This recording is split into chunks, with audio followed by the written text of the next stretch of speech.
Breaking news, stock మార్కెట్లు భారీగా నష్టపోతున్నాయి. శాంతి చర్చలు విఫలం కావడంతో స్టాక్ మార్కెట్లపై ఈ ప్రభావం పడింది. మొన్న శాంతి చర్చలకు సంబంధించి అనౌన్స్మెంట్ రాగానే ఏకంగా సెన్సెక్స్ 3000 పాయింట్ల వరకు పుంజుకుంది. కానీ ఎప్పుడైతే శనివారం శాంతి చర్చలు విఫలమయ్యాయో ఆ ప్రభావం ఈరోజు మార్కెట్లు ఓపెన్ అవగానే మార్కెట్లపై కనిపిస్తోంది. శాంతి చర్చలు విఫలం కావడం, హర్ముజ్ విషయంలో ట్రంప్ ఇరాన్ పరస్పర హెచ్చరికలు మార్కెట్లపై ప్రభావాన్ని చూపిస్తున్నాయి. మరోవైపు క్రూడ్ ధరలు ఇంకా పెరిగే అవకాశం ఉండడంతో ఇన్వెస్టర్ల సెంటిమెంట్ను ప్రభావితం చేసింది. ప్రపంచ దేశాల మార్కెట్లు నష్టాల్లో ముగిశాయి. ఇది కూడా ఈరోజు మన మార్కెట్లపై ప్రభావాన్ని చూపిస్తూ ఉంది. అమ్మకాల ఒత్తిడితో ఒక దశలో సెన్సెక్స్ 1600 పాయింట్లకు పైగా నష్టపోయింది. అయితే ఆ తర్వాత లాస్ను కొంచెం తగ్గించుకుంది. ప్రస్తుతం 1000 పాయింట్లకు పైగా నష్టంతో సెన్సెక్స్ 76,450 పాయింట్ల దగ్గర ట్రేడ్ అవుతోంది. నేషనల్ స్టాక్ ఎక్స్చేంజ్ సూచి నిఫ్టీ కూడా నష్టాల్లోనే ఉంది. ప్రస్తుతం నిఫ్టీ 300 పాయింట్లకు పైగా నష్టంతో 23,700 పాయింట్ల దగ్గర ట్రేడ్ అవుతోంది.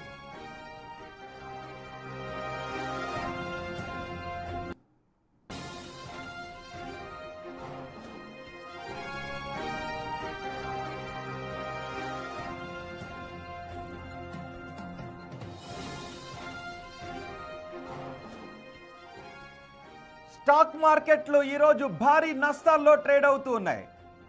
ఎప్పుడైతే ఇరాన్, ఇజ్రాయెల్, అమెరికా యుద్ధం మొదలైందో అప్పటి నుంచి స్టాక్ మార్కెట్లు నేల చూపులు చూస్తూ ఉన్నాయి. మొన్న శాంతి చర్చలకు సంబంధించి ట్రంప్ చేసిన ప్రకటన తర్వాత మార్కెట్లలో ఒక్కసారిగా ఉత్సాహం కనిపించింది. శాంతి చర్చలకు యుద్ధాన్ని ఆపడానికి ముఖాముఖి కూర్చుంటున్నారు అన్న తర్వాత మార్కెట్ పుంజుకున్న పరిస్థితి కనిపించింది. కానీ ఎప్పుడైతే శనివారం ఈ శాంతి చర్చలు విఫలమయ్యాయో ఆ ప్రభావం ఇప్పుడు ప్రపంచ మార్కెట్లపై కనిపిస్తుంది, మన మార్కెట్లపై కూడా కనిపిస్తోంది. ప్రస్తుతం భారత మార్కెట్లలో నిఫ్టీ, సెన్సెక్స్ రెండు నష్టాల్లోనే ట్రేడ్ అవుతున్నాయి.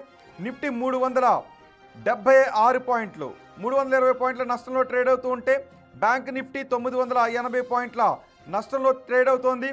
అటు సెన్సెక్స్ 1080 పాయింట్ల నష్టంలో ట్రేడ్ అవుతుంది. సెన్సెక్స్ ప్రస్తుతం 76,480లో ఉంటే ఇటు నిఫ్టీ 23,736 పాయింట్ల దగ్గర ట్రేడ్ అవుతోంది. మార్కెట్ల ప్రస్తుత పరిస్థితిపై మాట్లాడటానికి మార్కెట్ అనలిస్ట్ రత్నాకర్ మనకు అందుబాటులో ఉన్నారు. ఆయనతో మాట్లాడదాం. రత్నాకర్ గారు నమస్తే అండి. రత్నాకర్ నా మాట వినిపిస్తుందండి? రత్నాకర్ గారు, మొన్న పీ స్టాక్స్ ప్రారంభం అవుతున్నాయి అన్న తర్వాత మార్కెట్లు పుంజుకున్నాయి. ఏకంగా 3000 పాయింట్ల వరకు సెన్సెక్స్ లాభపడింది. కానీ శనివారం ఎప్పుడైతే చర్చలు విఫలమయ్యాయో అనుకున్నట్లుగానే సోమవారం భారీగా మార్కెట్లు పడిపోయే అవకాశం ఉంటుందని అనుకున్నాం. ఈరోజు మార్కెట్లపై అదే ప్రభావం కనిపిస్తోంది. సో మార్కెట్ల భవిష్యత్తు ఎలా ఉందనిపిస్తోందండి? ఈ శాంతి చర్చలు జరిగే అవకాశం లేదు, మళ్ళీ యుద్ధం మొదలయ్యే అవకాశమే ఉంటుందనే భయాల మధ్య స్టాక్ మార్కెట్ల భవిష్యత్తు ఎలా కనిపిస్తోంది? ఒకటండి, ఇది స్వింగ్ అవుతుంది. మీరు చూస్తున్నారు కదా, positive negative. Majorly war Trump గారు వేస్తున్న రోజుకో న్యూస్. ఈ స్వింగ్ కూడా మేజర్లీ ఆ క్రూడ్ ఆయిల్ డాలర్ మూమెంట్. మొన్నటిదాకా $110 ఉన్నది. మొన్న ట్రంప్ పీస్ మూమెంట్ అనగానే $93కి వచ్చింది. Again today it went back to $104. మీరు చూసిన $104 to $105. ఎందుకంటే ఎక్కువ డాలర్లు మనకు కనుక పెరిగితే మన రూపీ డెప్రిషియేట్ అయ్యి మన క్యాడ్ డిపాజిట్ మీద నెగిటివ్ అవుతుంది. Country overall growth will slow down. అందుకనే FIs are not very optimistic. And dollar appreciate అవటం అనేది నెగిటివ్గా తీసుకుంటున్నారు సార్. ఎందుకంటే ఈ రోజు డాలర్ రిటర్న్స్ అరౌండ్ 6% ఉంది sir in US are out side India. If India doesn't deliver 12 to 15% return in next 1 year, it is very difficult to. One of the reasons where Indian stock market is struggling. Second aspect, మన TCS results was good అండి. But coming forward మన ఈ week HDFC, ICICI and Wipro results వస్తున్నాయి. వాళ్ళందరూ outlook ఎట్టిస్తున్నారు అనేది very very very important point. And third, technical support level మనకి 76,500 నుంచి 76,700 మధ్యలో ఉంది. Upside is still wait and watch mode. ఇప్పుడు ఎలా ఉన్నాయండి మామూలుగా క్వార్టర్లీ రిజల్ట్స్ ఎలాగున్నాయి? ఆ క్వార్టర్లీ రిజల్ట్స్ ప్రభావం, యుద్ధ ప్రభావం మార్కెట్లపై రాబోయే రోజుల్లో ఎలా చూపించే అవకాశం ఉంది? ఒకవేళ యుద్ధం ఆగితే ఈ భారత మార్కెట్లు స్ట్రాంగ్గానే ఉంటాయా? బాగుంటుంది సార్. అండ్ మొన్న TCS results very positive outcome ఇచ్చారండి. 25,000 ఫ్రెషర్స్ని తీసుకుంటాము, నెక్స్ట్ 1 year గ్రోత్ చాలా బాగుంటుంది అని చెప్పారు వాళ్ళు. So that has turn very very positive. అందరూ అనుకున్నారు ఏ ఇంపాక్ట్ మూలంగా రెవెన్యూస్ తగ్గుతాయి, ప్రాఫిటబిలిటీ తగ్గుతుంది అనుకుంటున్నారు. But it has come very very positive outcome అనమాట ఓవరాల్గా. సెంటిమెంట్ అయితే పాజిటివ్ గా ఉంది. IT still weightage is there. Brokerages మాత్రం స్ప్లిట్ అయి ఉన్నారు. It will do well, it will not do well అనేది. బట్ ఈ 3 results HDFC, ICICI and Wipro and Infosys which is coming this week or going to give the direction for the stock market is concern అండి. Okay, అదే results based. కానీ ప్రస్తుతం It is a- మార్కెట్లపై war effect ఎక్కువగా ఉంది కాబట్టి war ఎలా ఉంటుందో చెప్పలేని పరిస్థితులు ఉన్నాయి. సార్ వార్ కంటే oil effect sir. Indian stock market major లో క్రూడ్ ఆయిల్ ఎఫెక్ట్ అవుతుంది. Gas, crude oil. రెండోది ఇప్పుడు ఎలక్షన్స్ ఉన్నాయి కాబట్టి గవర్నమెంట్ ఏం యాక్షన్స్ తీసుకోవట్లేదు. 5 స్టేట్ ఎలక్షన్స్ జరుగుతున్నాయి. మీకు తెలియదు ఏముంది, 5 state elections May 4th result declare చేసిన తర్వాత మా ప్రిడిక్షన్ అనలిస్ట్ చాలా మంది అనుకుంటుంది ఏంటంటే మన petrol diesel prices will already grow. మీకు తెలుసు local commercial diesel price went by 22 rupees. దీని వల్ల 25% డెలివరీ కాస్ట్ పెరిగింది సార్. మనకు 1st April నుంచి మన కన్స్యూమర్స్ ఎవరు అబ్జర్వ్ చేయట్లేదు, కానీ మనందరికి పావుల నుంచి రూపాయి దాకా కాస్ట్ పెరిగింది. ఎవరికి తెలియట్లేదు. That is sucking our money today. Definitely రేపు పొద్దున ప్రైసెస్ పెంచుతారు. అది నెగిటివ్ అవుతుంది మార్కెట్ అనేది. షూర్ షార్ట్ ఇంపాక్ట్ అండి. ఓకే, అంటే ఆయిల్ ప్రైజెస్ పెరిగితే ఆయిల్ కంపెనీలు నష్టాల నుంచి బయటపడే అవకాశం ఉంటుంది కదా అని ఆయిల్ కంపెనీ స్టాక్స్ వైపు పాజిటివ్గా ఉండదా?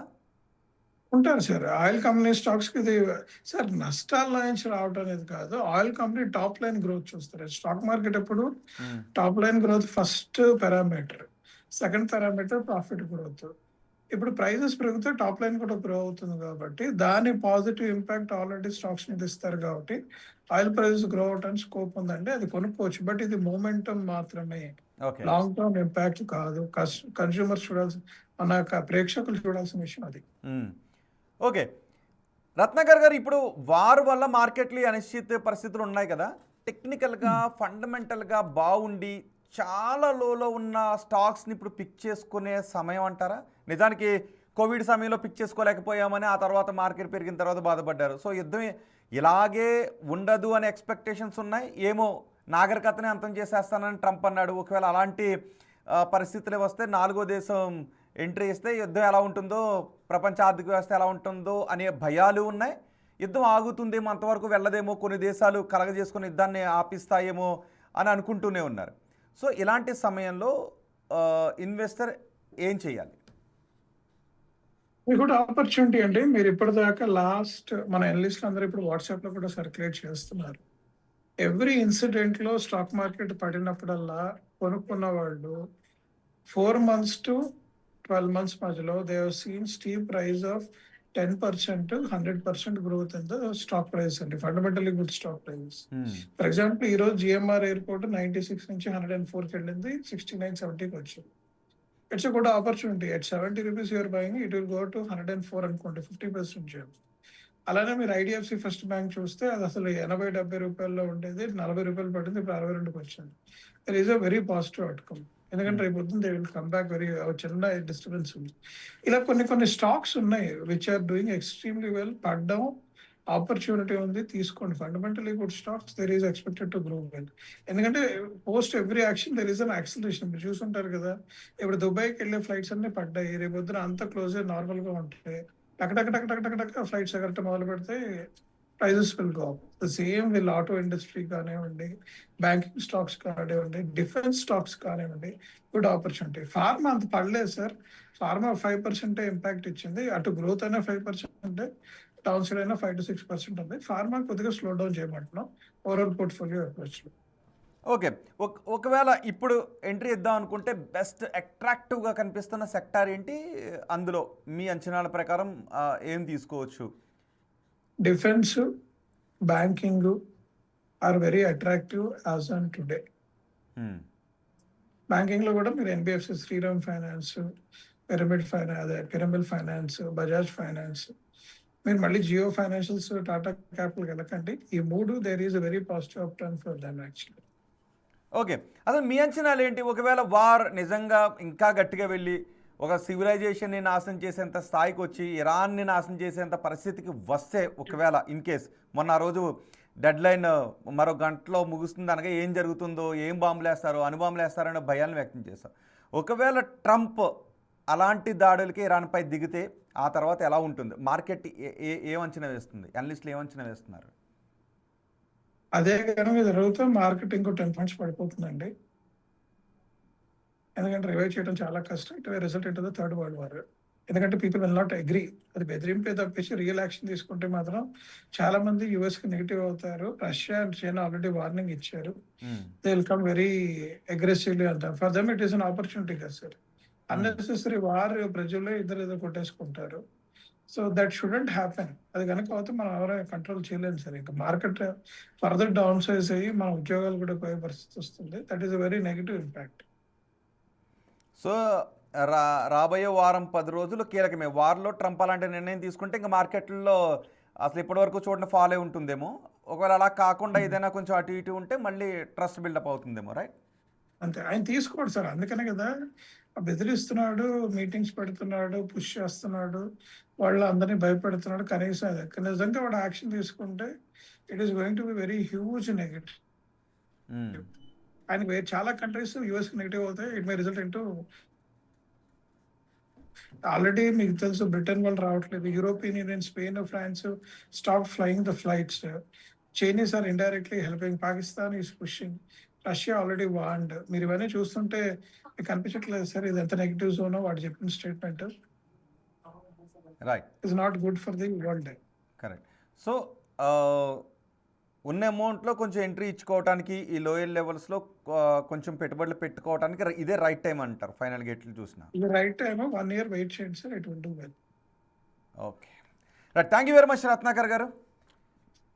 ప్రస్తుతం మార్కెట్లపై మీ అనాలిసిస్ అందించినందుకు. మొత్తానికి స్టాక్ మార్కెట్లు అనుకున్నట్లుగానే యుద్ధ ప్రభావంతో పడుతూ ఉన్నాయి.